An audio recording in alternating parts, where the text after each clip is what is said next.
शुरू करते हैं। आज अपन देखेंगे राष्ट्रीय और अंतर्राष्ट्रीय घटनाओं का अर्धवार्षिकी करंट अफेयर। ठीक है, जो कि घटनासार मैगजीन आती है उसी को समराइज किया गया है, तो उसी को मैं आपको जल्दी से कराने की कोशिश करता हूँ। ठीक है, तो चलिए शुरू करते हैं। पहला पॉइंट है, मतलब करंट अफेयर टॉपिक वाइज दिया हुआ है, तो उसमें जो सबसे इंपॉर्टेंट है वही मैं आपको बताऊंगा। ठीक है, जो मेरे नज़रिए से या फिर लगता है कि एग्जाम में आने की प्रोबेबिलिटी है। वैसे तो पढ़ने को तो बहुत कुछ है, पर कितना पढ़ पाएंगे और कितना याद रख पाएंगे ये ज़्यादा मैटर करता है। तो चलिए शुरू करते हैं। पहला पॉइंट है, संसद ने 3 नए अपराध कानून पारित किए हैं। ठीक है, ये देख लेते हैं अपन कौन कौन से हैं। ठीक है, तो इसमें पहला है भारतीय न्याय संहिता बीएनएस विधेयक 2023, दूसरा है भारतीय नागरिक सुरक्षा संहिता विधेयक 2023 और तीसरा है भारतीय साक्ष्य बीएस विधेयक 2023। ठीक है, नेक्स्ट पॉइंट देखते हैं जो जरूरी है। भारतीय दंड संहिता आईपीसी 1860, और जो आप देखेंगे कि ये कौन कौन से कानून किसको रिप्लेस करके लाए गए हैं। तो जो पहला है भारतीय न्याय संहिता, ये रिप्लेसमेंट है भारतीय दंड संहिता आईपीसी 1860 का, और दूसरा जो है भारतीय नागरिक सुरक्षा संहिता विधेयक, ये रिप्लेसमेंट है दंड प्रक्रिया संहिता सीआरपीसी का। ठीक है, जो कि 1898 में आया था। और तीसरा जो है भारतीय साक्ष्य विधेयक, वो है भारतीय साक्ष्य अधिनियम 1872 के स्थान पर, जो 1872 में लाया गया था उसके स्थान पर लाया गया। एक्चुअली क्या है कि मोदी जी ने 15 अगस्त को बोला था ना कि जितने भी कॉलोनियलिटी के सिंबल है उनको हटाना है, तो इसी क्रम में आप देख सकते हैं कि नई लोकसभा का निर्माण हुआ, और जितने भी जो भी चीज़ हमें कॉलोनियलिटी का फील कराती है कि हम अंग्रेजों के अधीन थे, उसको हटाने की प्रक्रिया में ये सब काम किया जा रहा है। ठीक है, बैकग्राउंड मैंने आपको थोड़ा सा बता दिया।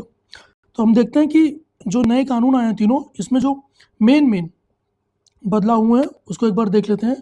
तो इसमें जो गंभीर अपराध की श्रेणी में है कि नाबालिग से रेप के दोषी को उम्र कैद या फांसी होगी। दूसरा है, पहले रेप की धारा 375 और 376 थी, अब उसको बदलकर धारा 363 और 69 कर दी गई है। ठीक है, नेक्स्ट पॉइंट में दिया हुआ है कि हत्या की धारा 302 थी, अब यह 101 होगी। ठीक है, और अगला पॉइंट यह है कि गैंगरेप के दोषी को 20 साल तक की सजा या जिंदा रहने तक की जेल की सजा होगी। और नेक्स्ट है, मॉब लिंचिंग में फांसी की सजा होगी। ठीक है, तो ये जो कानून है इसमें जो मुख्य बदलाव हुए हैं, प्रमुख बदलाव वो हमने देख लिया है। ठीक है, और ये देखते हैं कि 3 बिलों में संशोधन के बाद 1860 में बने इंडियन पिनल कोड की जगह अब भारतीय न्याय संहिता 2023। ठीक है, और 1898 में बने सीआरपीसी की जगह भारतीय नागरिक सुरक्षा संहिता 2023, और 1872 में बने एविडेंस कोड की जगह भारतीय साक्ष्य संहिता 2023 हो गया है। ये आप याद रखिएगा कि कौन किसकी जगह हो गया है, ये पूछ सकता है। ठीक है, अपन नेक्स्ट करंट अफेयर देखते हैं। ठीक है, नेक्स्ट ये है कि मुख्य निर्वाचन आयुक्त एवं अन्य निर्वाचन आयुक्त विधेयक 2023। ठीक है, तो ये संसद के दोनों सदनों द्वारा मुख्य निर्वाचन आयुक्त एवं अन्य निर्वाचन आयुक्त नियुक्त सेवा शर्तें एवं कार्यकाल विधेयक 2023 जो कि पारित किया गया। ठीक है, यह विधेयक निर्वाचन आयोग द्वारा निर्वाचन आयुक्तों की सेवा शर्तें एवं कार्य संचालन के अधिनियम 1991 की जगह लेगा। इसकी चयन समिति में प्रधानमंत्री, केंद्रीय मंत्रिमंडल के एक मंत्री, लोकसभा में प्रतिपक्ष के नेता या सबसे बड़े दल के नेता शामिल होंगे। ठीक है, अब नेक्स्ट देखते हैं। नेक्स्ट है कि प्रेस और आवधिक पत्र पत्रिकाओं का पंजीकरण विधेयक। ठीक है, ये विधेयक लाया गया है मेनली किस लिए, ये विधेयक प्रेस और पत्र पत्रिकाओं का पंजीकरण विधेयक का उद्देश्य ये है कि पत्र पत्रिकाओं के पंजीकरण और उससे जुड़े या उसके प्रासंगिक मामलों का प्रावधान करता है। ठीक है, नेक्स्ट देखते हैं। अपन जो मेन है वही देखेंगे, क्योंकि पढ़ने के लिए बहुत कुछ है पर सब याद नहीं रहेगा ना, तो जो काम का है वही कोशिश करते हैं कि वही याद रह जाए, बहुत बड़ी बात है।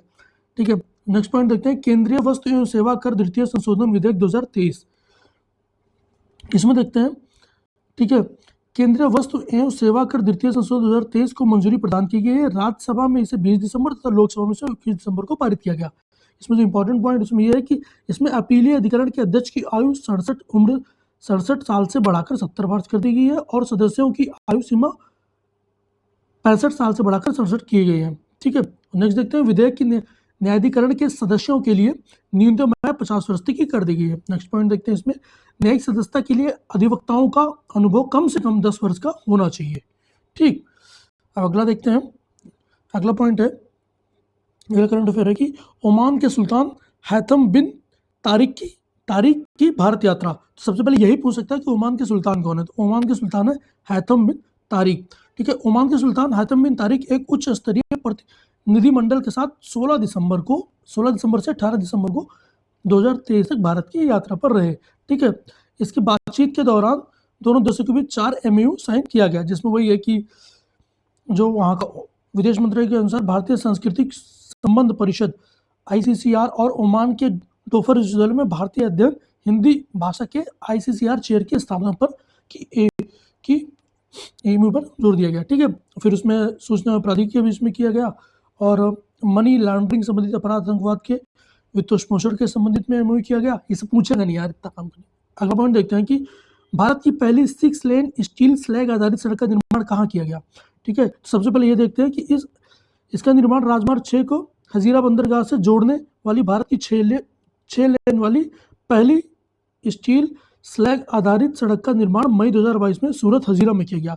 पहला करंट पर यही पीछे कहाँ किया गया, तो सूरत हजीरा में किया गया। ठीक है, ये देखते हैं कि इसमें एक इंपॉर्टेंट पॉइंट ये भी है कि NH6 को हजीरा पोर्ट से जोड़ने वाली भारत की पहली 6 लेन स्टील स्लैग आधारित सड़क का निर्माण किया जाएगा। तो आप इसको याद रखिएगा। ठीक है, ये इंपॉर्टेंट है क्योंकि पहली बार कोई चीज़ होती है तो अपने आप इंपॉर्टेंट हो जाती है, तो ये आप याद रखिएगा। ठीक है, दोनों चीज़ याद रखिएगा कि राजमार्ग 6 को हजारी बंदरगाह, ठीक है, से जोड़ने वाली भारत की पहली 6 लेन स्टील का निर्माण किया गया। ठीक है, अगला पॉइंट देखते हैं इसी में कि अगला करंट अफेयर है कि देश के 5 राज्यों में विधानसभा चुनाव के बाद नई सरकारों का गठन। हाँ, तो यूपी पीसीएस खासकर यूपी के एग्जाम में यही जाता है कि किसमें कौन सी कितनी सीट थी, मतलब जो विनिंग पार्टी है उन्होंने कितना जीता। ठीक है, और कौन CM बना, तो ये देख लेते हैं एक बार। ठीक है, देश के 5 राज्यों में राजस्थान, मध्य प्रदेश, छत्तीसगढ़, तेलंगाना और मिजोरम में 13 अक्टूबर से 30 नवंबर तक 2023 तक विभिन्न चरणों में हुए चुनाव के बाद परिणाम 3 दिसंबर को जारी किया गया। ठीक है, राजस्थान में बीजेपी ने पूर्ण बहुमत हासिल करते हुए कुल 199 सीटों में 115 सीटों पर जीत हासिल की। मध्य प्रदेश में 203 विधानसभा की सीटों में 163 सीटों पर बीजेपी ने जीत हासिल की। छत्तीसगढ़ में 90 की विधानसभा सीटों पर भारतीय जनता पार्टी ने 54 सीटों के साथ जीत दर्ज की और तेलंगाना में कुल 119 विधानसभा सीटों में कांग्रेस ने 64 सीटें जीती और मिजोरम में JDPM जो कि वहाँ के अभी ये बहुत मिजोरम पीपुल्स मूवमेंट, ये आप पहली बार सुन रहे होंगे, बहुत नई बनी पार्टी थी, वहाँ के एक IPS द्वारा बनाई गई थी और उसने जीती है 40 सीटों में 27 सीटों पर। ठीक है, अब देखते हैं कहाँ का मुख्यमंत्री कौन बना, तो रेवंत रेड्डी बने हैं तेलंगाना के नए मुख्यमंत्री। ठीक है, डॉक्टर मोहन यादव मध्य प्रदेश के नए मुख्यमंत्री बने हैं। ठीक है, विष्णुदेव राय छत्तीसगढ़ के नए मुख्यमंत्री बने हैं। ठीक है, और भजन लाल शर्मा राजस्थान के नए मुख्यमंत्री बने हैं, ये काफ़ी न्यूज़ में थे अचानक। ठीक है, और लाल डोमा मिजोरम के नए मुख्यमंत्री बने हैं। ठीक है, अगला करंट अफेयर देखते हैं। सुप्रीम कोर्ट ने जम्मू कश्मीर से अनुच्छेद 370 को निरस्त करने का निर्णय बरकरार रखा। इस संदर्भ में क्या न्यूज़ इंपॉर्टेंट है ये देखते हैं। इसमें 11 दिसंबर 2023 को सुप्रीम कोर्ट के ऐतिहासिक फैसले ने संविधान के अनुच्छेद 370 के तहत जम्मू और कश्मीर की विशेष स्थिति को रद्द करने केंद्र सरकार के 2019 के निर्णय को बरकरार रखा। ठीक है, न्यायालय ने पुष्टि की कि अनुच्छेद 370 एक अस्थायी प्रावधान था और अनुच्छेद 370/3 के तहत इसे निष्क्रिय घोषित करने की राष्ट्रपति की शक्ति जम्मू कश्मीर की संविधान सभा के विघटन के बाद भी बनी रही। तो ये आप देख लीजिएगा किस आर्टिकल तक हटाया गया। ठीक है, नेक्स्ट देखते हैं इसमें कि 371(1)D के तहत राष्ट्रपति की शक्ति के प्रयोग के लिए राज्य सरकार की सहमति की आवश्यकता नहीं है। ठीक है, नेक्स्ट इसी में देखते हैं कि कोर्ट ने चुनाव आयोग को 30 सितंबर 2024 तक जम्मू कश्मीर विधानसभा के लिए चुनाव कराने का निर्देश दिया है और जल्द ही जम्मू कश्मीर को राज्य का दर्जा बहाल करने पर जोर दिया है। ठीक है, इसी क्रम में अगला करंट अफेयर देखते हैं कि हुरॉन इंडिया टॉप 100 अंडर 30 की सूची। ठीक है, यह है कि इस कंटेक्स्ट में है कि 13 दिसंबर 2023 को जारी हुरॉन इंडिया टॉप 100 अंडर 30 में 30 वर्ष और उससे कम उम्र के 10 उद्यमियों को स्थान दिया गया है जिन्होंने अपने क्षेत्र में उल्लेखनीय कार्य का प्रदर्शन किया है। ठीक है, इसमें इस साल जेप्टो को $200 मिलियन की फंडिंग मिली है, जिससे इसका मूल्यांकन 1.4 बिलियन हो गया है, पहुंच गया है, जो 2023 के पहले भारतीय यूनिकॉर्न के रूप में चिन्हित करता है। ठीक है, इसमें टॉप 5 को देख लेते हैं अपन। इसमें केवल बोरा, वही जेप्टो, 21 साल उम्र है, मुंबई के निवासी हैं। फिर आदित्य पलीचा, जेप्टो मुंबई, फिर नीलकंठ भानु प्रकाश, ठीक है, किनकी कंपनी है, भंजू एरिटेक, ये अमीरपेट के रहने वाले हैं, और इसमें राहुल रावत 24 दिकतारा फगवाड़ा के रहने वाले, ठीक है। अब अगला करंट अफेयर देखते हैं। भारत बांग्लादेश के बीच अगरतला अखौरा रेल लिंक का उद्घाटन, ठीक है। तो 1 नवंबर 2023 को भारत के प्रधानमंत्री मोदी और बांग्लादेश के प्रधानमंत्री शेख हसीना ने त्रिपुरा व बांग्लादेश के बीच एक नए रेल लिंक का उद्घाटन संयुक्त रूप से वीडियो कॉन्फ्रेंसिंग के द्वारा किया गया, ठीक है। ये जो रेल लिंक है ये अगरतला त्रिपुरा और हावड़ा बांग्लादेश के बीच रेल लिंक पूर्वोत्तर भारत व बांग्लादेश के बीच पहला रेल लिंक है। तो पहला रेल लिंक पूछ सकता है कहाँ है, ठीक है। इसकी लंबाई 12.24 किलोमीटर है, जिसमें से 6.78 किलोमीटर बांग्लादेश में है, ठीक है, और 5.46 किलोमीटर त्रिपुरा में है। ओके, नेक्स्ट पॉइंट इसी में देखते हैं कि पश्चिमी त्रिपुरा में निश्चिंतपुर इस मार्ग पर इंटरनेशनल इमिग्रेशन सेंटर के रूप में कार्य करेगा, ठीक है। नेक्स्ट देखते हैं कि इसके साथ साथ जब ये योजनाएं साइन हुई, उसके साथ 2 योजनाएं और भी साइन हुई। अनुदो परियोजनाओं का उद्घाटन दोनों प्रधानमंत्रियों के वर्चुअल तरीके से 1 नवंबर को किया गया, जिसमें 85 किलोमीटर लंबा Khulna Mongla port rail line है, और दूसरा बांग्लादेश के रामपाल में Maitree super thermal power plant unit 2 शामिल है, ठीक है। अगला करंट अफेयर देखते हैं।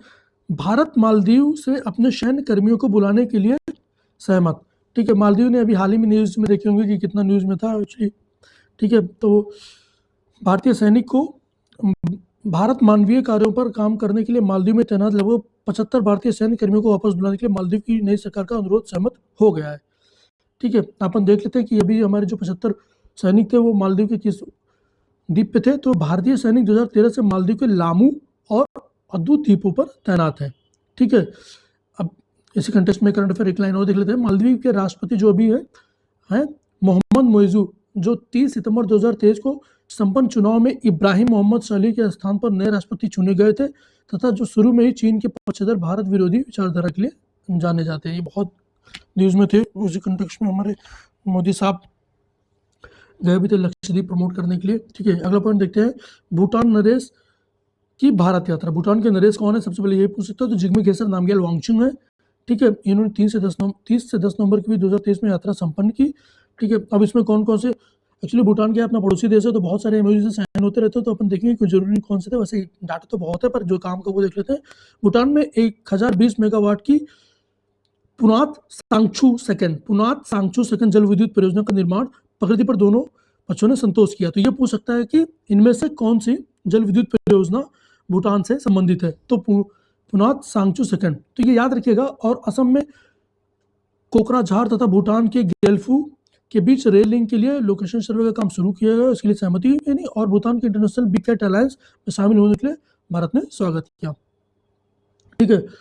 और तीसरे देश के लोगों के प्रवेश के लिए असम में डारंगा तथा भूटान में शामद्रुप जोंगपुर इमिग्रेशन चेक पॉइंट के लिए सहमति बनी, ठीक है। और भूटान के छात्रों के लिए असम में एक मेडिकल कॉलेज की सीटें बढ़ाने के लिए भी सहमति बनी, ठीक है। एक्चुअली भूटान बहुत शांतिप्रिय देश है, तो भारत हमेशा चाहता है कुछ अच्छे रिश्ते बनाए लेंगे, एक बफर स्टेट की तरह काम करता है चाइना और इंडिया के बीच। तो इसीलिए हम इससे आप देखेंगे अक्सर कोई ना कोई एमओयू साइन करते रहते हैं, इसको लाइन ऑफ क्रेडिट देते रहते हैं। अब आगे देखते हैं करंट अफेयर। अगला पॉइंट, केंद्रीय विश्वविद्यालय संशोधन विधेयक 2023 संसद में पारित, ठीक है। 14 दिसंबर 2023 को केंद्रीय विश्वविद्यालय संशोधन विधेयक 2023 जो कि सेंट्रल यूनिवर्सिटी अमेंडमेंट बिल 2023 को मंजूरी दे दी गई। लोकसभा में 4 दिसंबर को ही इस विधेयक को पारित कर दिया गया।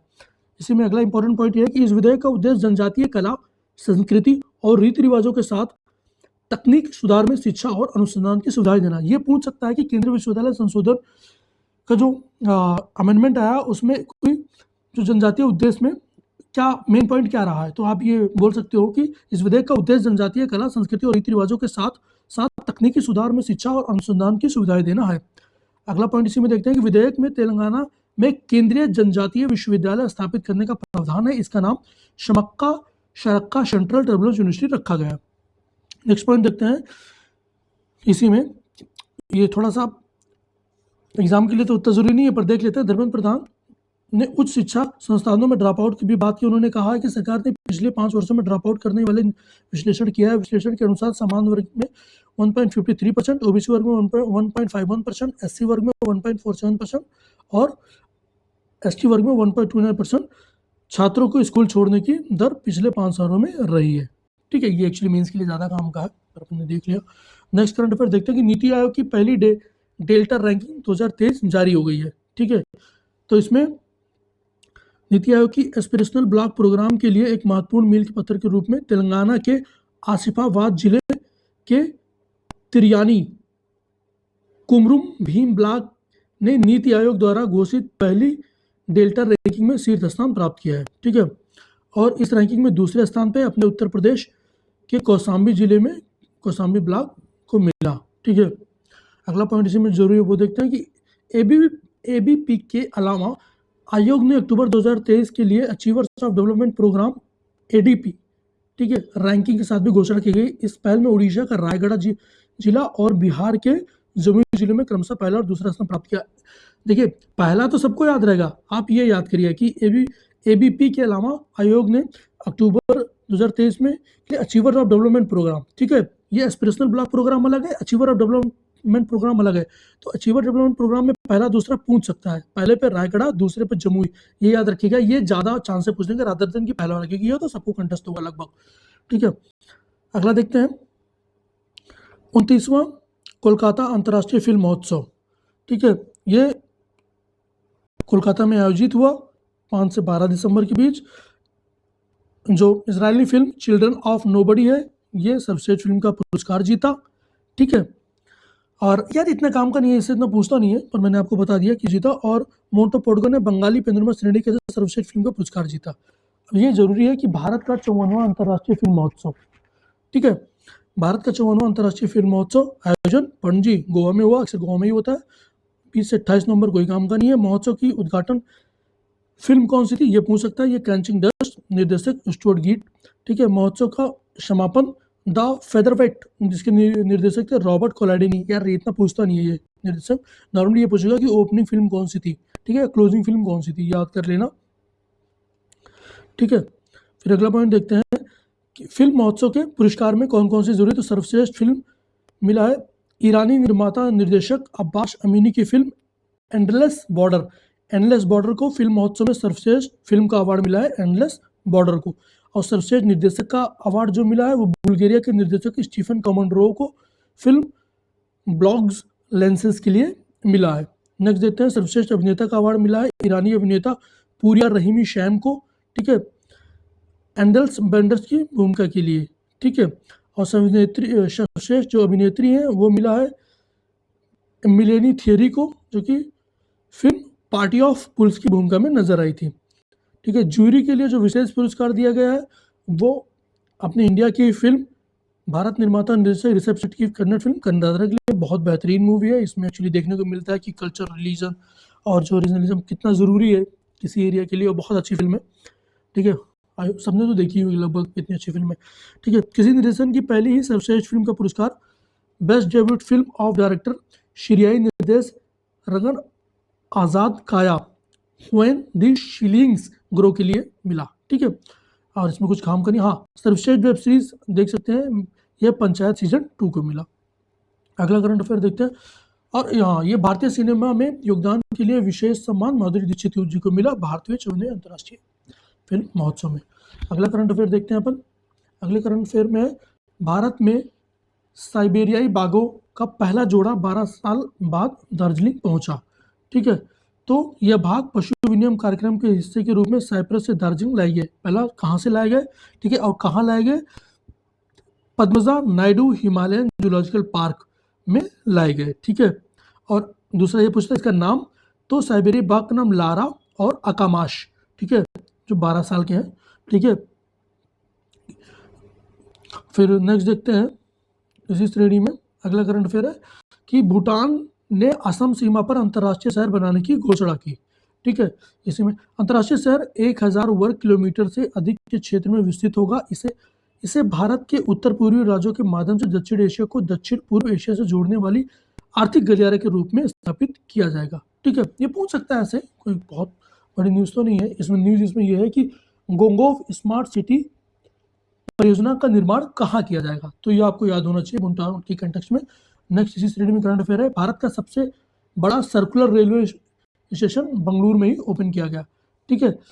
27 नवंबर 2023 को रेल मंत्री अश्विनी वैभव जी ने कहा कि बेंगलुरु को शीघ्र ही 287 किलोमीटर लंबी सर्कुलर रेलवे मिलेगी जो इसके आसपास के सभी महत्वपूर्ण शहरों को जोड़ेगी। ठीक है।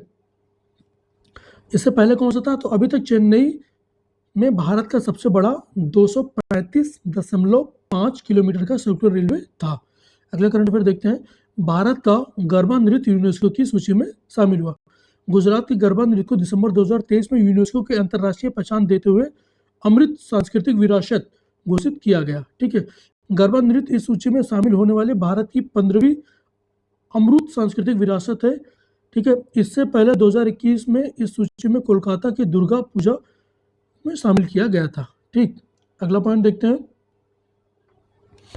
केन्या के राष्ट्रपति की भारत में यात्रा। केन्या के राष्ट्रपति भारत में यात्रा पर रहे। तो पहले तो केन्या के राष्ट्रपति का नाम विलियम शोमई, ये 4 से 6 दिसंबर के बीच भारत की राष्ट्रीय यात्रा पर थे।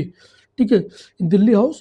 दिल्ली स्थित हैदराबाद हाउस से बातचीत के बाद प्रधानमंत्री मोदी ने कहा केन्या को उसकी कृषि के क्षेत्र के आधुनिकीकरण के लिए 25 करोड़ की अमेरिकी डॉलर, जो कि लगभग इंडियन रुपीज में 2084 करोड़ से ज़्यादा रुपए की सहायता प्रदान करेगा। ठीक है। और आरबीआई ने जिन 22 देशों में स्पेशल रुपए वस्त्र खोलने की मंजूरी दी है उसमें से केन्या भी शामिल है। वो वस्त्र अकाउंट क्या है ये भी इसमें आपको बता देता हूँ। एक ऐसा खाता जिसे घरेलू बैंक किसी दूसरे देश में विदेशी बैंक के रूप में रखते हैं। ठीक है। लेकिन इससे घरेलू बैंक की मुद्रा या करेंसी होती है। ठीक है। इसमें घरेलू बैंक की मुद्रा करेंसी होती है।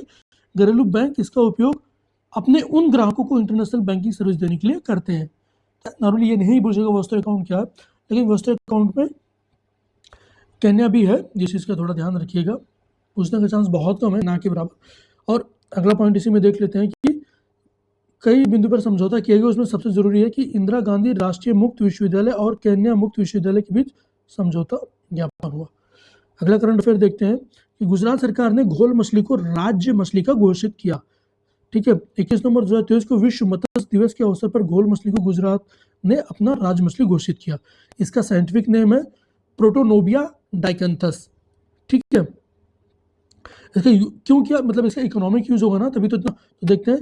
घोल मछली का मांस और एयर ब्लडर अलग अलग बेचे जाते हैं। एयर ब्लडर मुंबई से निर्यात किया जाता है और इसकी लंबाई लगभग 1.5 मीटर होती है। गोल मछली जितनी लंबी होती है उसकी कीमत उतनी ही अधिक होती है। प्रति यूनिट लंबाई वाली गोल मछली कीमत लगभग 5 लाख रुपए तक होती है। होता क्या है ना, ये अभी आप करंट अफेयर तो पढ़ लो, लेकिन अगर उससे कोई डाटा पढ़ो तो ना वो डाटा उसके कंटेक्स्ट में याद रखने करंट अफेयर भी मदद करता है। तो इसलिए बता देता हूँ थोड़ा, जरूरी नहीं कि सब कुछ काम का हो। ठीक है। इसी श्रेणी में अगला करंट अफेयर देखते हैं कि भारत की सबसे तेज सौर इलेक्ट्रिक नाव बाराकुडा लॉन्च। ठीक है। ये इंपॉर्टेंट करंट अफेयर है कि भारत की सबसे तेज सौर इलेक्ट्रिक नाव का नाम क्या है, तो ये बाराकुडा है। ठीक है। बाराकुडा को 13 दिसंबर 2023 को केरल के अल्पुझा में आरुष के पास स्थित, ठीक है, नेवार्ट सोलर और इलेक्ट्रॉनिक नावों के यार्ड में लॉन्च किया गया। ये पूछ सकता है। ठीक है। ये कहाँ? केरल के अल्पुझा में आरूर के पास स्थित नेवार्ट सोलर और इलेक्ट्रॉनिक नावों के यार्ड में लॉन्च किया गया। तो आप ये याद रखिएगा। इसी कड़ी में अगला करंट अफेयर देखते हैं इंपॉर्टेंट। उत्तराखंड देश का पहला राज्य जिसे एक दिन में सर्वाधिक 18 जीआई टैग मिले। ठीक है। 4 दिसंबर 2023 को हाल ही में उत्तराखंड देश का पहला राज्य बना जिसे एक ही दिन में सर्वाधिक 18 जीआई टैग प्राप्त हुए। तो भाई साहब ये देख लीजिएगा, यही पूछ सकता है कि किस राज्य को एक दिन में सर्वाधिक जीआई टैग मिले, तो ये उत्तराखंड है। ठीक है। उसमें से उत्पाद यार तो 18, एक बार नाम देख लेते हैं अपन। ठीक है। एक बेरीनाग चाय है। ठीक है। दूसरा है बिच्छू चाय को तो आप चाय से याद ही रहेगा, बिछुआ। बिच्छू बूटी कपड़ा। ठीक है। बिच्छू बूटी कपड़ा है हिमालयन बिच्छुओं पौधे के रेशे खोखले से होते हैं। ठीक है। मंडुआ है, ये उत्तराखंड गढ़वाल और कुमाऊं में उगाया जाने वाला बाजरा है। जंगोरा है, हिमालयन वर्षा पर आधारित क्षेत्रों में उगाया जाने वाला एक घरेलू बाजरा है। गहत है, गहत शुष्क क्षेत्रों में उगाई जाने वाली सबसे महत्वपूर्ण दालों में से एक है। ठीक है।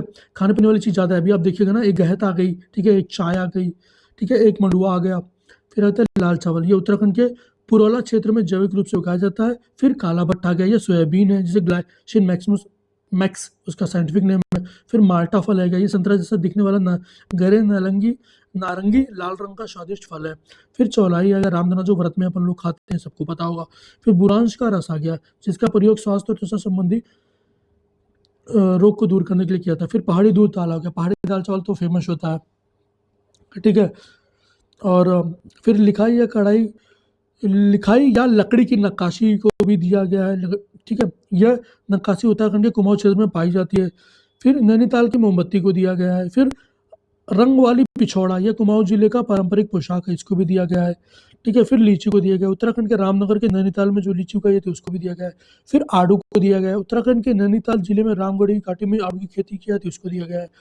फिर रम्माड़ रमन मुखट है, यह नृत्य शैली जिसे उत्तराखंड के चमोली जिले में चंपारण उत्सव समय प्रस्तुत किया गया है, उसको भी दिया गया है। एक अल्मोड़ा लखोरी मिर्च, ठीक है, ये उत्पादन अल्मोड़ा जिले में होती है, ठीक है। लखोरी ईंटों में किया जाता है, इसी कारण इसको नाम लखोरी मिर्च पड़ा है।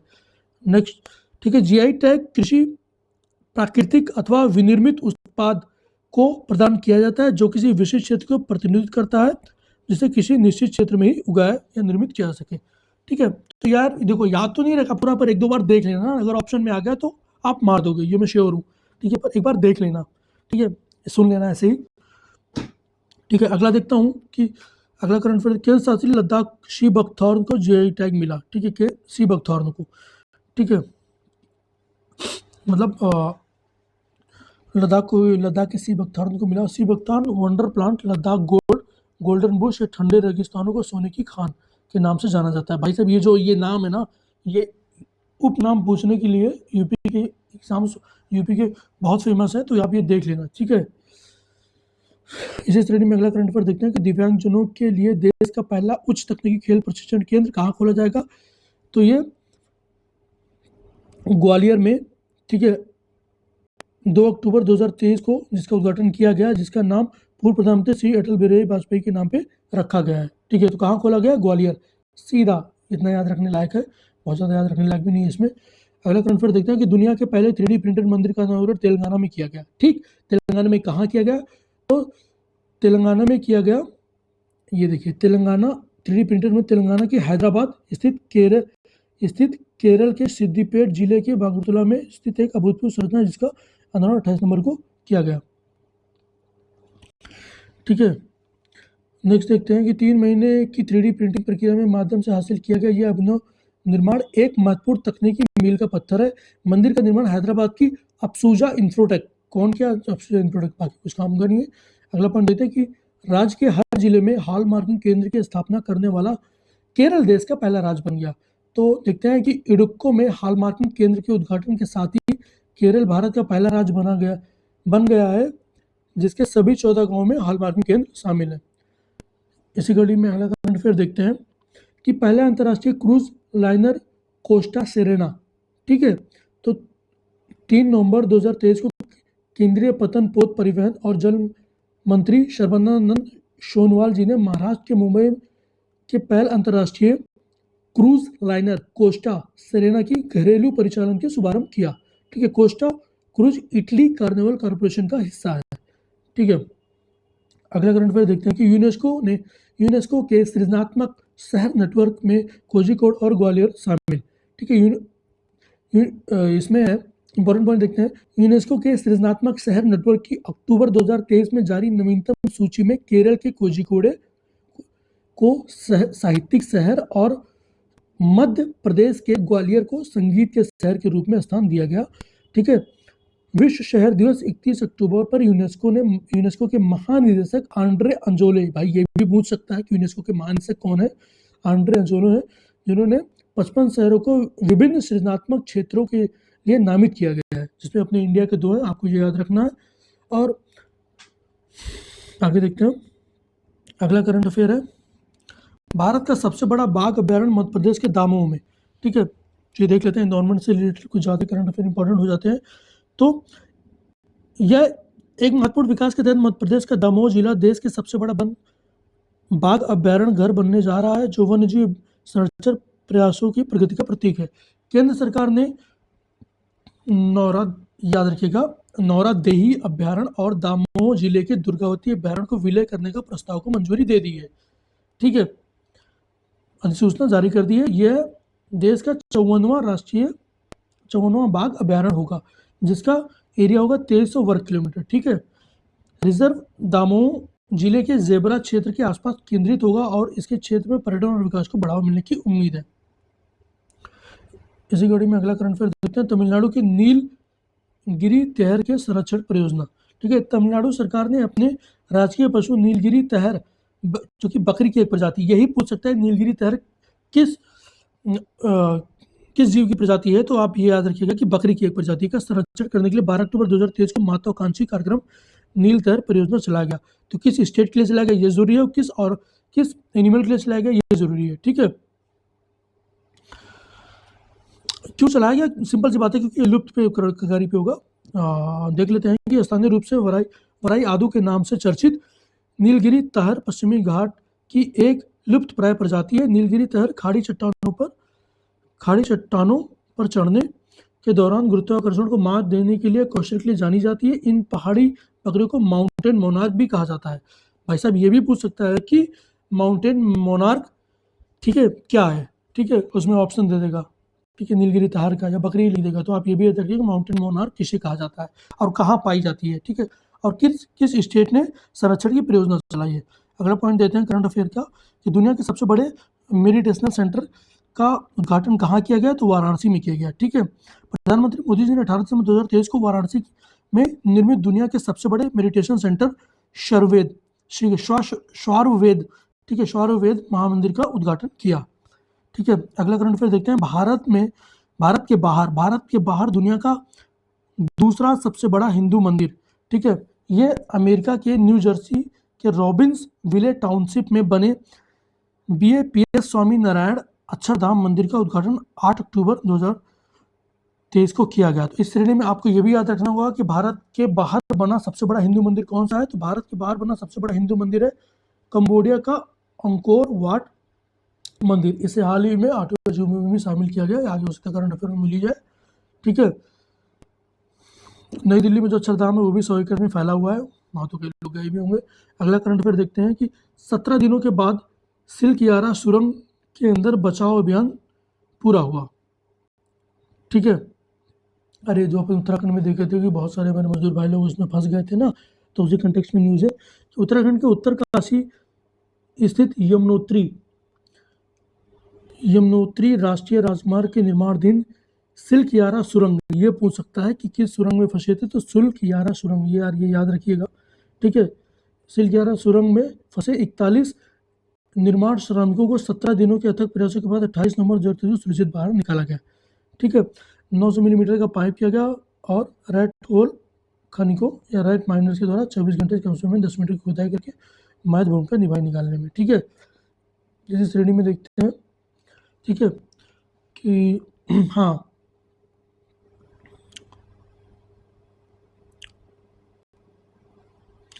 ठीक है, ये इसी में करंट अफेयर है कि आईपीएल द्वारा बच्चों के लिए खसरा और रूबेला टीका, ठीक है, आईआईएल द्वारा बच्चों के लिए खसरा और रूबेला टीका मोबेला लॉन्च किया गया। मोबेला क्या है, ये एक खसरे का टीका है। ठीक, पहली चीज़ ये है, मोबेला किसके द्वारा लॉन्च किया गया, तो आईआईएल द्वारा लॉन्च किया। ये दो चीज़ याद रखिएगा। इस लाइव एटेन्यूएटेड MR वैक्सीन, ठीक है, फुलवा में लाइव एटेन्यूएटेड MR वैक्सीन, मतलब लाइव एटेन्यूएटेड का मतलब है कि उसमें जो अर्ध मरे हुए जीव की वैक्सीन होती है वो, ठीक है, जैसे वायरस है कोई वैक्सीन है, वायरस है, तो उसमें क्या होगा कि उसको थोड़ा निष्क्रिय करके उसी की वैक्सीन बनाई जाती है। ठीक है, जो अंदर जाके एंटीबॉडी क्रिएट कर देते हैं। वियतनाम के पॉलिविक इंस्टीट्यूट के साथ इंडियन इम्यूनोलॉजिक्स ने के विशेष साझेदारी में विकसित किया। अगला पॉइंट देखते हैं। मोबेला को तमिलनाडु के उद्गम मंडली ऊटी में IIL division human biological institute के 25वें समारोह के हिस्से के रूप में 25 नवंबर को लॉन्च किया गया। अगला करंट अफेयर देखते हैं। तंजानिया के राष्ट्रपति की भारत यात्रा। तो तंजानिया के राष्ट्रपति कौन है, सबसे पहले तो ये जरूरी होता है, यह सीमिया शुलू हसन ने अपने देश के उच्च स्तरीय शिष्टमंडल के साथ 8 से 10 अक्टूबर 2023 को भारत की यात्रा की। ठीक है, और इसमें कुछ इतना खास का है नहीं। इसमें ये एक ही है कि जंजीबार में IIT मद्रास के परिसर की स्थापना के लिए भारत की प्रशंसा तंजानिया की ओर से की गई। मतलब आईटी मद्रास जंजीबार में एक ब्रांच खोलेगा। ठीक है, अगला करंट अफेयर देखते हैं। इसी में तंजानिया के साथ हुए समझौते में एक ये है कि जवाहरलाल नेहरू ने 10 अक्टूबर को सम्मानित किया है तंजानिया की जो राष्ट्रपति हैं समिया उल हसन को। ठीक है, डॉक्टर की डिग्री दिया है। ठीक है, अगला करंट अफेयर देखते हैं। भारत की पहली बॉटनिकल विंड टनल। ठीक है, भारतीय सेना ने हिमाचल प्रदेश के चंबा जिले के बकलो में स्पेशल फोर्सेस ट्रेनिंग SFTS में अपना पहला वर्टिकल, जिसको ऊर्ध्वाधर बोलते हैं, विंड टनल WT स्थापित किया है। भारत सेना प्रमुख जनरल मनोज पांडे, ये पूछ सकता है। ठीक है, कि भारत सेना के प्रमुख, ये भी पूछ सकता है। और बाकी ये तो पूछेगा कि कहाँ पे किया गया है। ठीक है, किस जिले में किया गया है। ठीक है, WT का उद्घाटन किया गया। अगला करंट अफेयर देखते हैं कि भारत संयुक्त राष्ट्र की संस्था कोडेक्स एलिमेंटेरिस कमीशन का सदस्य। ठीक है, तो ये एक इंपॉर्टेंट डेवलपमेंट हुई इंडिया के द्वारा। कोडेक्स एलिमेंटेरिस कमीशन संयुक्त राष्ट्र की संस्था है। यह खाद्य सुरक्षा और गुणवत्ता मानक निर्धारण निकाय है। नवंबर 2023 में भारत संयुक्त राष्ट्र में इस संस्था का सदस्य बना। कब बना? नवंबर 2023 में बना। ठीक है, अगला पॉइंट देखते हैं, अगला करंट अफेयर देखते हैं कि ये पहले देखते हैं। कोडेक्स एलिमेंटेरियस कमीशन की स्थापना वर्ष 1963 में की गई। वर्तमान में इसमें 189 देश हैं। ठीक है, 188 देश प्लस यूरोपियन यूनियन सदस्य हैं। इसी में अगला करंट अफेयर देखते हैं। शांति निकेतन तथा होयसैल के पवित्र मंदिर समूह यूनेस्को के विश्व धरोहर सूची में शामिल। ठीक है, तो पश्चिम बंगाल के शांति निकेतन, जहां भारतीय विश्वविद्यालय की स्थापना रविन्द्रनाथ टैगोर जी ने की थी, तथा कर्नाटक के होयसैल के पवित्र मंदिर समूह, जिसमें बेल्लूर हेलीबट तथा सोमनाथपुर के पवित्र मंदिर शामिल है, को संयुक्त राष्ट्र शैक्षिक, वैज्ञानिक तथा सांस्कृतिक संगठन, जिसे UNESCO, United Nations Education, Scientific and Cultural Organisation में विश्व धरोहर की सूची में शामिल किया गया। तो ये काफ़ी इंपॉर्टेंट भाई, इसे याद ही रखिए कि 2 बार पढ़ोगे याद ही हो जाएगा। शांति निकेतन है तथा होयसैल है। शांति निकेतन कहाँ है? पश्चिम बंगाल में। रविन्द्रनाथ टैगोर जी के बारे में सब किसी को पता होगा, तो ये याद ही रहेगा। ठीक है, और दूसरा याद रखिएगा होयसैल के पवित्र मंदिर समूह, जो कि कर्नाटक। ठीक है, इसी कड़ी में अगला देखते हैं कि इससे पूर्व यूनेस्को में तेलंगाना के वनगल स्थित काकतीय रुद्रेश्वर मंदिर को तथा गुजरात के कच्छ जिले में हड़प्पा काल के धौलावीरा को विश्व विरासत स्थल में जुलाई 2021 में शामिल किया गया। इसके पहले किया गया तो ये, तो अभी टोटल वर्ल्ड हेरिटेज साइट की संख्या इंडिया में 42 हो गई है। ठीक है, जिसमें से 34 सांस्कृतिक स्थल हैं, जो कि कल्चरल प्रॉपर्टी, 7 प्राकृतिक है। ठीक है, और 1 मिश्रित है, कल्चरल और नेचुरल दोनों है। अगला करंट अफेयर देखते हैं। भारतीय वायुसेना का नया ध्वज। ठीक है, ये इंपॉर्टेंट पॉइंट बन सकता है। भारतीय वायुसेना को उसका नया ध्वज 8 अक्टूबर 2023 को उसकी स्थापना 91वीं स्थापना के वर्षगांठ के अवसर पर प्राप्त हुआ। ठीक है, इस ध्वज को अनावरण वायुसेना अध्यक्ष air chief marshal VR Chaudhari ने 8 अक्टूबर 2023 को प्रयागराज में वेम्बोले स्थित वायुसेना के मध्य कमान मुख्यालय में किया गया। ठीक है, भारतीय वायुसेना लिखा है। भारतीय वायुसेना, दीजिए हाँ, इसके बारे में पढ़ लेते हैं कि लोगों में हल्के नीले रंग से एक विलय हिमालयी ईगल को घेरते हुए, जिस पर भारतीय वायुसेना लिखा है। भारतीय वायुसेना का आदर्श वाक्य नभ स्पर्श दीप्तम ईगल के नीचे देवनागरी में सुनहरे अक्षरों में अंकित है। तो ये पूरा याद कर लीजिएगा। ठीक है, क्या लिखा हुआ है और किस भाषा में लिखा हुआ है, ये भी पूछ सकता है। बाकी ये याद रखिएगा कि 8 अक्टूबर 2023 को 91वें वर्षगांठ पर अपनाया गया। अगला करंट अफेयर देखते हैं कि 1969 के जन्म और मृत्यु पंजीकरण अधिनियम में संशोधन किया गया है।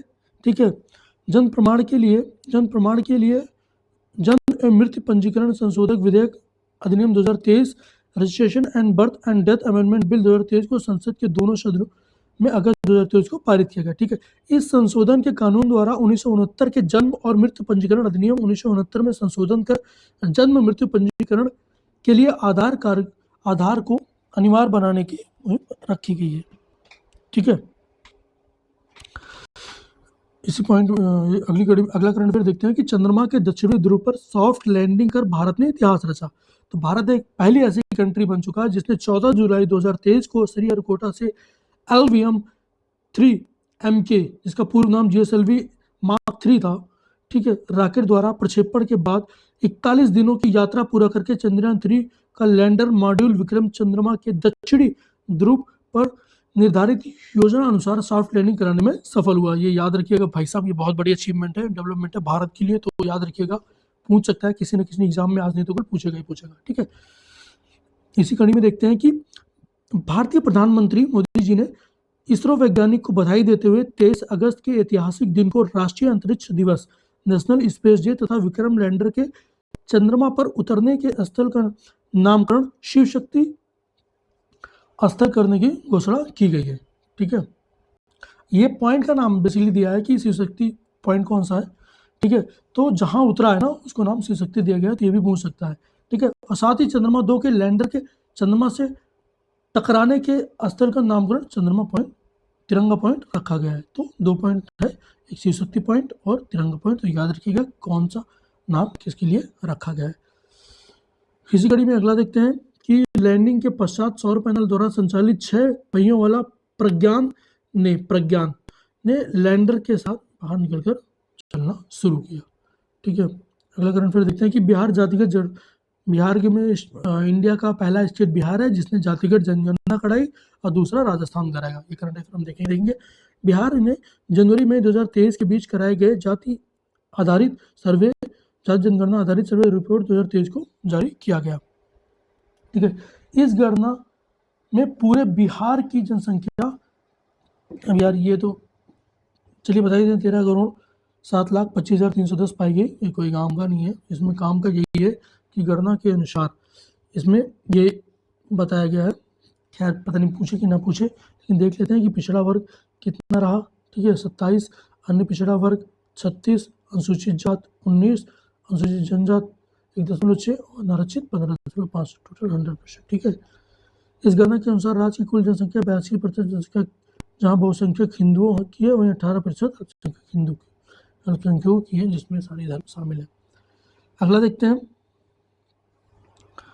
अगला करंट अफेयर है 18वां G20 शिखर सम्मेलन, ठीक है। तो विश्व की विकसित एवं उभरती हुई अर्थव्यवस्थाओं के समूह को G20 का 18वां शिखर सम्मेलन भारत की मेजबानी में 9 से 10 सितंबर को किया गया। तो कहाँ किया गया, भारत में, कब किया गया, 9 से 10 सितंबर 2023 को गया, और कौन सा संस्करण था, 18वां, ठीक है, 18वां किया गया, 9-10 सितंबर को गया, भारत में किया गया, ठीक है। यह सम्मेलन दिल्ली के प्रगति मैदान में किया गया, ठीक है। इस शिखर सम्मेलन की थीम थी वसुधैव कुटुंबकम, ठीक है। ये किस उपनिषद से लिया गया है आप लोग कमेंट करके बताइएगा, ठीक है, खैर पता ही होगा सबको, ठीक है। G20 शिखर सम्मेलन के हिस्सा लेने के लिए 9-10 सितंबर 2023 में नई दिल्ली के विश्व शीर्ष नेताओं का आगमन हुआ, जिसमें बाइडेन साहब आए थे, ऋषि सुनक आए थे, ब्राजील के राष्ट्रपति लुइस इनासियो आए थे, लुला डी सिल्वा इंडोनेशिया, अब इसका नाम क्या ही याद रखेंगे, इतना पूछे कभी नहीं। अपन अगला देखते हैं, इसमें कुछ काम का इतना भाई तो बहुत कुछ डाटा इतना याद रहेगा नहीं, ठीक है। तो अगला करंट अफेयर देखते हैं इसी श्रेणी में, महिला आरक्षण से संबंधित नारी शक्ति वंदन अधिनियम, ठीक है। यह विधेयक मूलतः 128वां संविधान संशोधन विधेयक था तथा अधिनियमित होने के पश्चात 106वां संविधान संशोधन अधिनियम बना, ठीक है।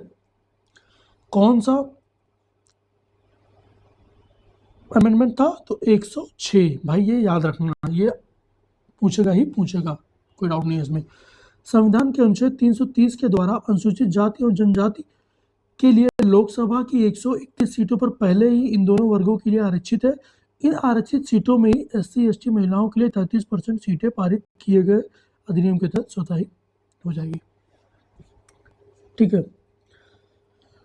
अगला देखते हैं करंट अफेयर कि हाथियों की मौत को रोकने के लिए AI आधारित गजराज प्रणाली लागू हो गई। तो ये प्रणाली कहाँ लागू की गई, ये प्रणाली हाल ही में रेलवे ने रेल पटरियों पर हाथियों की मौत को रोकने के लिए AI आधारित, ठीक है, AI आधारित गजराज प्रणाली शुरू करने की घोषणा की।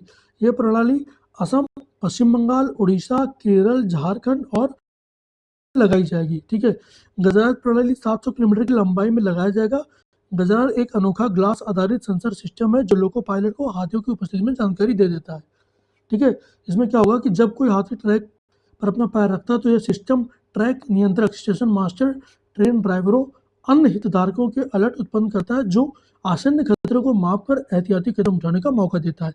इस प्रोजेक्ट के 700 किलोमीटर तक की ट्रैक की कुल लागत 181 करोड़ है। इसी पॉइंट में अगला करंट अफेयर देखते हैं कि भारत के सबसे सुरक्षित शीर्ष 10 शहर। तो इसमें नंबर 1 पे कोलकाता ने 78.2 की पहचान योग्य अपराध आईपीसी के साथ ही भारत के सबसे सुरक्षित शहर के रूप में स्थान प्राप्त किया है। ये डाटा जारी कौन करता है? एनसीआरबी बोले तो राष्ट्रीय अपराध रिकॉर्ड ब्यूरो जारी करता है। ठीक है, इसमें सूची दी हुई है, तो सूची में शुरू के 5 देख लेते हैं। कोलकाता, चेन्नई, कोयम्बटूर, सूरत और पुणे। ठीक है, कोलकाता, चेन्नई, कोयम्बटूर, सूरत और पुणे। इसी कंटेक्स्ट में अगला करंट अफेयर देखते हैं कि जयपुर के वैक्स म्यूजियम में डॉक्टर अंबेडकर जी की मोम की मूर्ति स्थापित की गई। तो भारतीय संविधान के मुख्य वास्तुकार डॉक्टर बी आर अम्बेडकर को दी गई एक महत्वपूर्ण श्रद्धांजलि में जयपुर वैक्स संग्रहालय नाहरगढ़ किले में एक मोम प्रतिमा का अनावरण किया गया 6 दिसंबर को महापरिनिर्वाण दिवस होता है अम्बेडकर जी का। ठीक है, इसीलिए उस दिवस में लगाया गया। ये भी पूछ सकता है कि कहाँ लगाया गया, तो जयपुर वैक्स संग्रहालय में। ठीक है, अगला पॉइंट देखते हैं कि सूक्ष्म विवरण के साथ तैयार की गई मोम की मूर्ति 5 फीट 11 इंच लंबी है। ये पूछेगा नहीं, 38 किलोग्राम वेट है। ये पूछ सकता है कि जयपुर वैक्स संग्रहालय में अब प्रमुख हस्तियों की 43 मोम की मूर्तियों का संग्रह हो गया है।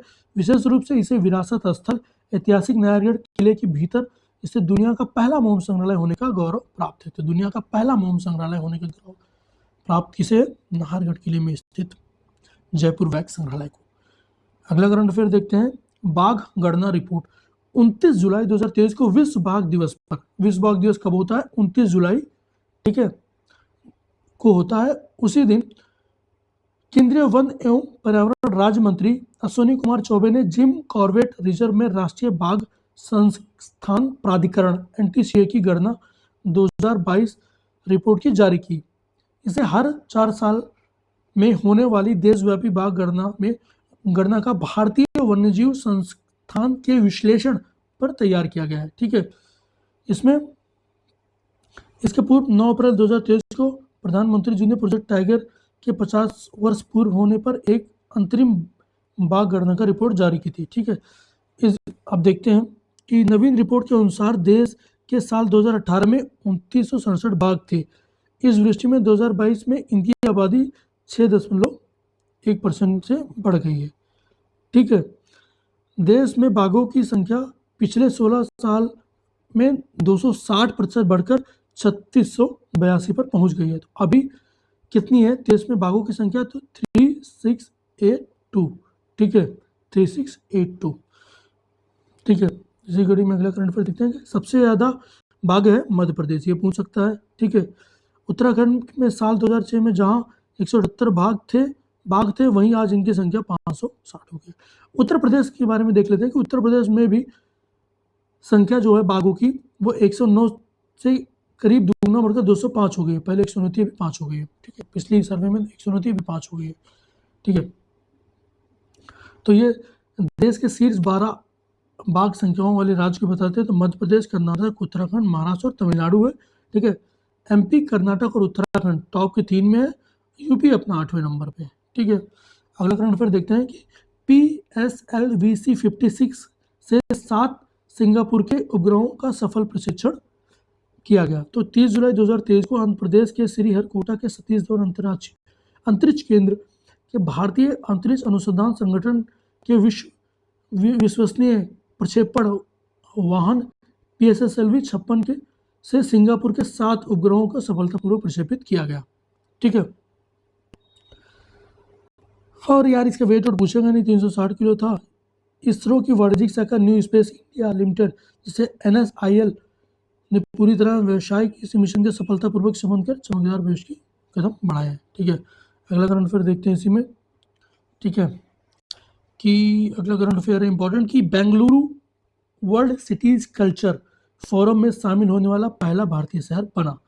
जुलाई 2023 में आखिरी सप्ताह में कर्नाटक की राजधानी बेंगलुरु ने प्रतिष्ठित वर्ल्ड सिटीज कल्चर WCCF में शामिल होने वाले भारत पहला भारतीय शहर बनकर महत्वपूर्ण उपलब्धि प्राप्त की। तो ये भारत का पहला है, तो इसलिए थोड़ा जरूरी हो जाता है, तो इस पर एक बार अपनी नजर बनाए रखिएगा कि वर्ल्ड सिटीज कल्चर फोरम में भारत का शामिल होने वाला पहला शहर कौन सा बना। तो ये बना है बेंगलुरु, जुलाई 2023 में। ठीक है, बेंगलुरु WCCF में शामिल होने वाला दुनिया का 41वां शहर है। ठीक है, और इसी पॉइंट में अगला करंट देखते हैं। वर्ल्ड सिटीज कल्चर के बारे में जानते हैं थोड़ा कि WCCF की स्थापना 2012 में हुई थी। लंदन के सांस्कृतिक और रचनात्मक उद्योगों के उप महापौर जस्टिन सिमन्स ने इसकी स्थापना में महत्वपूर्ण भूमिका निभाई थी। ठीक है, प्रशंसा के प्रतीक के रूप में जस्टिन सिमन्स को Order of the British Empire से सम्मानित किया गया है। अगला करंट अफेयर देखते हैं। अमेजन इंडिया को श्रीनगर में पहला फ्लोटिंग स्टोर खोला। ठीक है, अमेजन इंडिया ने 27 जुलाई 2023 को अपने अंतिम मील डिलीवरी कार्यक्रम आई हैव ए स्पेस, ठीक है, हिस्से के रूप में श्रीनगर के कश्मीर में डल झील में अपने पहले फ्लोटिंग स्टोर का उद्घाटन किया। यह पहल ग्राहकों को विश्वसनीय और सुविधाजनक डिलीवरी सेवाएं प्रदान करने के लिए अमेजन इंडिया की प्रतिबद्धता के साथ संरेखित है। साथ ही छोटे व्यवसाय को लाभकारी कमाई के अवसर उठाने में सहायक भी है। ठीक है, किस तहत आई हैव स्पेस डिलीवरी प्रयोग का हिस्सा है जो 2015 में शामिल हुआ था। अगला पॉइंट देखते हैं। Bharat global crisis response group में शामिल हुआ। ठीक है, तो इम्पोर्टेंट है, थोड़ा सा पूरे भारत की बात हो रही है। तो इसमें भारत संयुक्त राष्ट्र महासचिव के नियंत्रण पर global crisis response group GCRG के चैंपियन समूह 7 जुलाई 2023 को शामिल हो गए। ठीक है, इसमें इतना ही काम का यार, बाकी डाटा याद नहीं रहेगा और पढ़ने का मतलब ही नहीं। अगला करंट अफेयर देखते हैं कि शिक्षा पर राज्यों केंद्र शासित प्रदेशों के लिए प्रदर्शन ग्रेडिंग इंडेक्स 2.0 हुआ है। ठीक है, शिक्षा मंत्रालय भारत सरकार ने 7 जुलाई 2023 को वर्ष 21-22 के लिए राज्य और केंद्र शासित प्रदेशों के लिए प्रदर्शित ग्रेडिंग इंडेक्स, ठीक है, जारी किया गया है। इसमें टॉप पे कौन से हैं, लो में कौन से हैं, ये ज़्यादा जरूरी है याद रखना। तो पंजाब और चंडीगढ़ इंडेक्स को 6ठी ग्रेड में शामिल किया गया है। ठीक है, सबसे मजे की बात यह है ना कि शुरू के 1, 2, 3 में कोई है ही नहीं है। ठीक है, जो टॉप पे 1, 2, 3, 4, 5 नहीं, टॉप पे है वही है, ये अपना चंडीगढ़ ही है। ठीक है, अरुणाचल प्रदेश, मेघालय और मिजोरम सबसे नीचे क्रम पर रखा गया है। गुजरात, केरल, महाराष्ट्र, दिल्ली, पांडिचेरी, तमिलनाडु को 7वें ग्रेड पर रखा गया है। ठीक है, इसी में अगला देखते हैं। ठीक है, ये 6 मानक को देखता है। राज्य की इस ग्रेड की 6 मानकों के आधार पर तैयार किया था, जैसे लर्निंग आउटकम एंड क्वालिटी है, स्कूल तक पहुंच है, इंफ्रास्ट्रक्चर और फैसिलिटीज की है, समानता की है, गवर्नेंस मैनेजमेंट की है, टीचिंग इंस्ट्रूमेंट ट्रेनिंग शामिल है। ठीक है, PGI के तहत 10 श्रेणियां बनाई गई हैं, वह 1000 अंकों के आधार पर। ठीक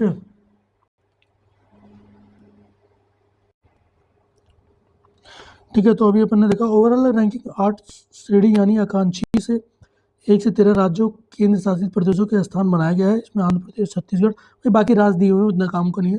इसी श्रेणी में अगला करंट अफेयर देखते हैं।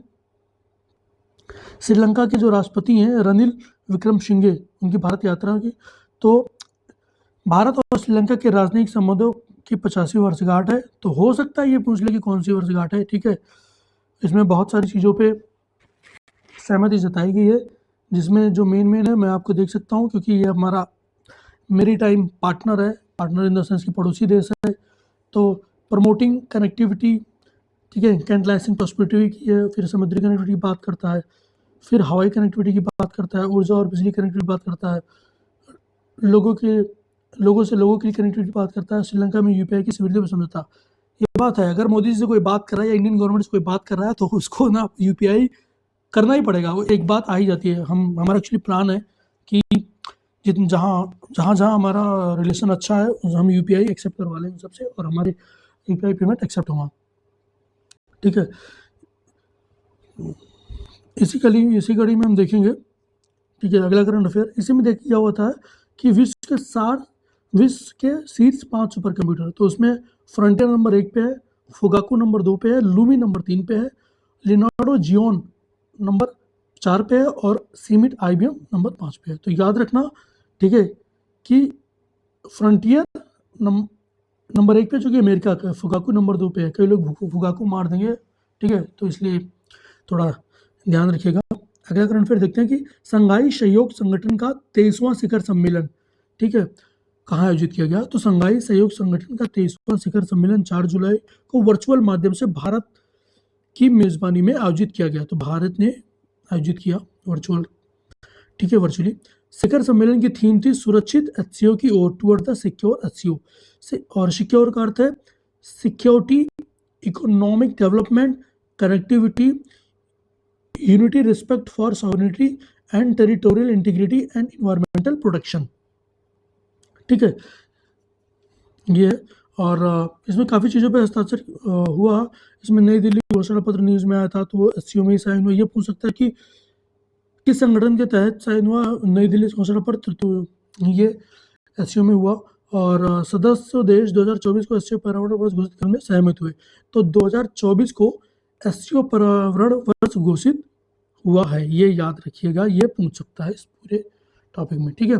और ये देखते हैं कि एससीओ की स्थापना 2001 में हुई थी, ठीक है। संघाई में एक शहर के सम्मेलन के रूप में रूस, चाइना, किन्जिंग गणराज्य और तजाकिस्तान, उज्बेकिस्तान के राष्ट्रपतियों की ओर से की गई थी। वहीं 2017 में भारत के साथ पाकिस्तान इसका अस्थायी सदस्य बना, ठीक है। आगे देखते हैं। संगठन के राष्ट्राध्यक्षों का 24वां एचसीओ शिखर सम्मेलन 2024 में कजाकिस्तान के अस्ताना में प्रभावित है। इसमें इंपॉर्टेंट पॉइंट देखिए कि ईरान एससीओ का नया सदस्य बना। 4 जुलाई 2023 को संघाई सहयोग संगठन का नया अस्थायी सदस्य बन गया है। यह सदस्यता ईरान को एससीओ के 23वें ऑनलाइन शिखर सम्मेलन से मिली है, जिसकी मेजबानी भारत ने की थी। भारत सबको मित्र बनाने में लगा हुआ है कि हमारा, एक्चुअली हम लोग चाहते हैं इन्वेस्टमेंट जितना है, एफडीआई इतना है, इकोनॉमिक ग्रो करे, क्योंकि हम लोग सबसे बड़ी पॉपुलेशन है, तो हमको सबसे ज़्यादा एफडीआई की ज़रूरत है, इंफ्रास्ट्रक्चर की ज़रूरत है, जॉब्स की ज़रूरत है, ठीक है। तो अगला देखते हैं, इसी श्रेणी में अगला करंट अफेयर देखते हैं कि जम्मू कश्मीर में मानसिक स्वास्थ्य को समर्पित भारत का पहला चैटबॉट टेलीमानस लॉन्च किया गया। तो यही पूछ सकता है कि भारत के पहले चैटबॉट मानसिक स्वास्थ्य को समर्पित भारत के पहले चैटबॉट का नाम क्या है? टेलीमानस है, ठीक है। और कहाँ लॉन्च हुआ? ये जम्मू कश्मीर, याद रखिएगा।